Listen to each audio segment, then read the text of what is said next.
بغته د موږ سره د خپل دین تعارف وکړه، څنګه دې ژوند تېر کړی موږ لږ پوه کړه. دا تپوسونه دي، دا سختې خبرې دي، دا اوږد سفر دی، عالم برزخ تقریر نه دی، بیان نه دی. سوال درته کوم، تیاری ونیسئ. که د چا بچي دي بچو له قرآن په لاس کې ورکړي، که د چا کشران دي هغه کشران په ګډو وډو سر دي هغوی ته لاره سیده ښیي، هغوی لاس ونیسئ، الله سره یې میلاو کړئ. ته به سبا مړې، ستا دا بچی به تا دپاره د بربادۍ سبب وي. په غلط مجلس کې به ناستې خلک به په تا لعنت وي چې نه د بچي تربیت وکړو، نه ځان له څه وکړل.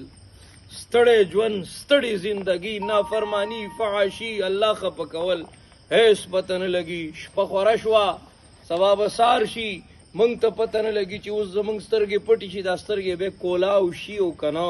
زموږ یو څیز زموږ په خپل اختیار کې نه دی. زموږ ژوند که زموږ په اختیار کې وی موږ به دې ټیک کړی وی، دله موږ شفا ورکړی وی، دی به نن موږ خاورو ته ناواله کولو.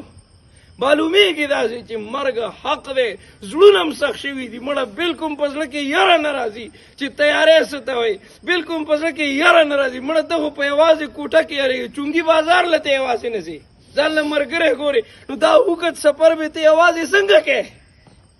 تا ته د ملګري ضرورت دی. ملګری قرآن دی، ملګری تقوا ده، ملګری تهجد دی، ملګری د شپې جړاګانې دي، ملګری الله دی، ملګری الله دی، ملګری د محمد رسول الله اخلاق دي، سنت دي.